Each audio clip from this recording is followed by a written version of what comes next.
Hey, welcome back to Homegrown Country Home Place, friends. How y'all doing today? Y'all, I'm out here in my shop working today, and I've got some leather belts I'm working on. The belts are 1 1/4 inch belts, and they're made out of water buffalo, 8 to 9 ounce leather. Gentleman contacted me and wanted to know if I could make him 4 of them. He's gonna be getting married, I think he said in December, and he needed one, and he needed 3 more for his groomsmen. So I told him I could do that, but be no problem at all. And I've done made his, and I'm working on the second one right here. So that's what I'm gonna be doing today. Just thought I'd bring y'all along and show you a little bit of what I'm doing here.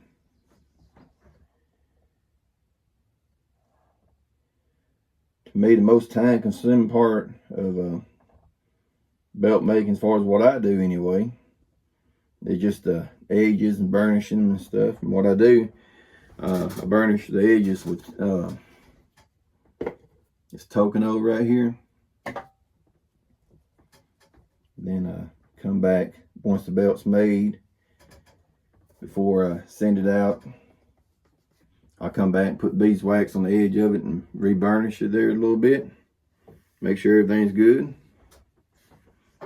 So that's just the way I do it. Each belt I make is one at a time, obviously. I don't lay belts out and do like a assembly line process. Maybe it'd be quicker if I did it that way. I just go and one belt at a time and give that one particular belt all my attention and make sure that, you know, I'm doing a good job on it, content with it. So I'm telling you all that is just to say I try to take pride in my work, and so when you get something I make, you'll know it's been made, you know, with pride and one-on-one attention, I guess you can say. Not just something been, you know, put down a assembly line and on to the next person. So everything's done but me, beginning and end, to the shipping and to the final part. My note, my little letter I put in there to you, telling you how much I appreciate your business.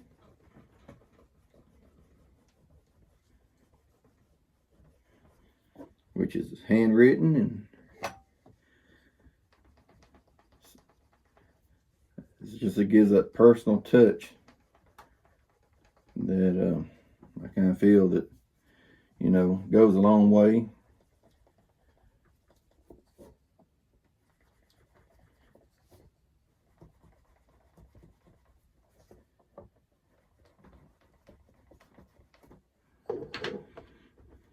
Alright, let me show you this right here. This is that leather right there. This is without any kind of tan coat on it. These are gonna have tan coat, and let me see, I may have, thought I did anyway, a piece here that you could see what it looks like with the tan coat on it. Oh, here we go. This is a piece I cut off at the other belt. You see it? Got a little sheen to it right there. And then it's got that pull up effect. Kind of give different colors right there. And then let me just compare. Here's the leather by itself without the pull, without the tan coat on it. It still does the same thing, but you see right here, it just gives it a little bit different look. This right here got the tan coat, got a little sheen to it. This right here on the bottom does not have anything on it. So just to give you an idea what that looks like with tan coat and without tan coat.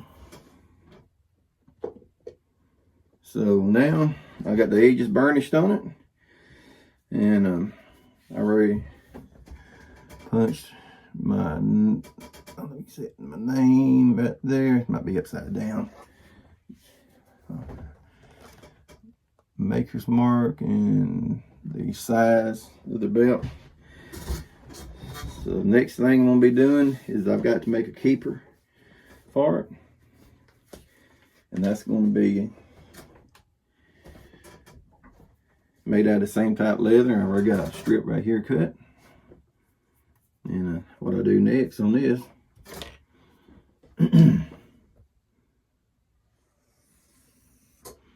I just edge the leather. I do everything by hand. Right now I don't have no kind of machine or what does the edge for me. I just do it one side at a time. And after do that, I'm going to take a little measurement here and cut it.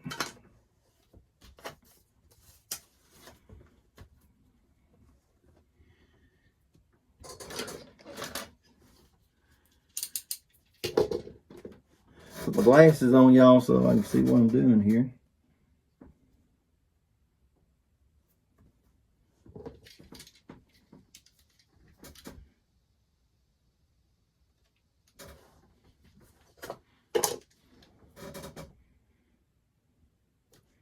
Now I'm taking them off because they're fogging up. I had my air conditioner on, but I cut it off just so be sure y'all could hear me.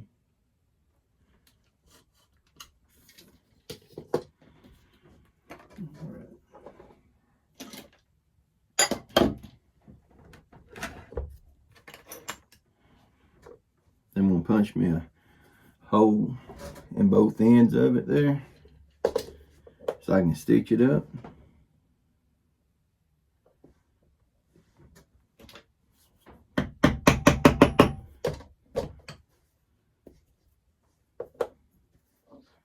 A lot of people, they I guess they got keeper little brass tacks.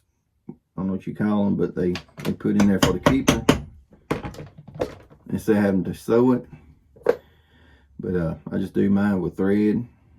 And so that's what this is here. I'm just using some of this brown thread right here.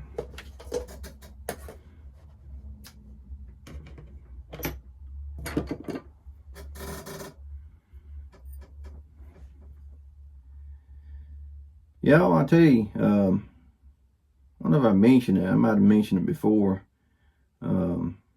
I get packages through some of these companies, and I use FedEx. And I don't know. I haven't been having too good luck, y'all, with getting my packages on time. And they're always late, it seems like. I mean, when I say late, I'm saying like a couple days late. So like when they tell me my packages say going to be shipped out and going to be, delivered that day, it'll probably be like 2 days later before I can get my package. And I don't know, y'all. And showing us that to my local terminal, maybe 20 miles, 25 miles away. And I don't know.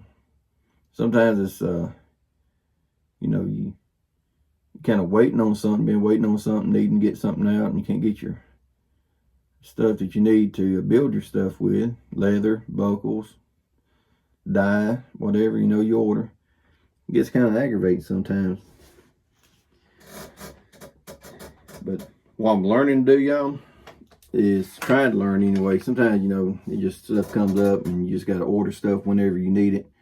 And, but if you need something, I've done learned, try to order it beforehand. If you know it's coming from a place that's going to be delivered by, say, FedEx.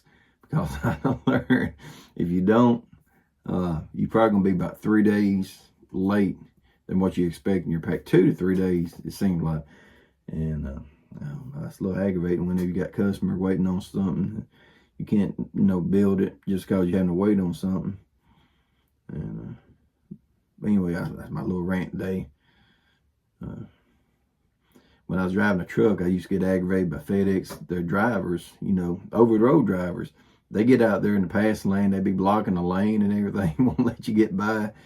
And then when they do pull over, I mean, you done probably lost. I mean, we're talking about like miles, like 3-4 miles, and they would never give up. So whoever's in the right lane, they'd have to just pull back and let FedEx in, because they didn't have no speed to get by.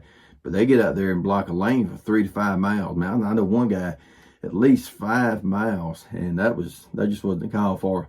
He wouldn't let up, and the other guy in the right lane wouldn't let up. And, I mean, it was aggravating.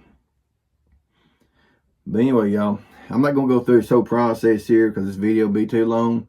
Because I'd actually spend probably, and I gotta cut my air conditioning back on. It's getting a little warm in here, and I just want to be able to do a little quick video here today. Anyway, I can show you what the belt. Let me go ahead and get this other belt that I finished, and I'll show y'all what that looks like. Hold on.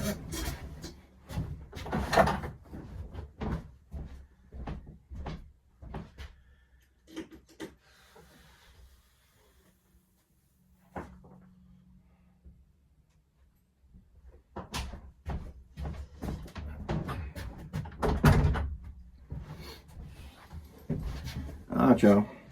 Here's this belt right here. This is the first belt that I've got done. Let me just kind of give you a peek right there. You can see a nice 1¼ inch brass buckle with a pure brass Chicago screws. There's the hose, and there's the end of it, and there's the back side. It's a finished backside leather. Now, this leather is not extremely thick. It's an 8 to 9 ounce leather. So it's not going to be like a real heavy duty work belt, anything like that. But it's a nice, comfortable leather for everyday wear, or if something, you just want casual type wear. It's a nice belt. And I really like that leather. It's that Crazy Horse leather. It's got that pull up to it, so it looks real nice. And like I say, I'm gonna make 3 more after this, and there'll be 2 more. But anyway, y'all, I'll probably, on each belt, I'll probably average an hour, probably 1.5 hours at least on each belt, making each belt. And that's from cutting it out to finishing it. Now, I know a lot of people can probably make a belt in 30 minutes, but that's just not the way I do it, I'm not that good yet, I don't reckon. It takes me a while because I take pride in what I do, and I make sure that the belt is good and I'm happy with it. Everything down to the keeper. If that keeper don't fit just the way I want it, I'll stretch that leather a little bit and I'll get it just right till I get it where I want it. And that's what I do, y'all. I put my time into the whatever. If there'll be a knife sheath, nothing I make ever takes an hour. It don't matter anything I do. It's gonna be usually a 2-hour job, and like I say, I'm fine with that. I'm not a production facility here. I don't mean to turn stuff out just to be getting it done. I mean, when I do something, I turn out good quality work, and I take pride in that. Just like when I was an automotive mechanic or whatever, I try to teach my kids the same thing. It don't matter what you're doing. I said, if you clean a toilet, you clean that toilet good as you can. And that's just a work ethic I have. Try to do everything best I can. But anyway, y'all, I just wanted to bring this video to you today. Just hopefully I can get this downloaded. I got this on my phone right here, so I probably should do it from a phone here, and instead of downloading on my computer and stuff, just send it on out on my phone here. And I appreciate y'all watching, and as always, friends, from my family to yours, y'all have a blessed day, and we'll see you later. Bye-bye.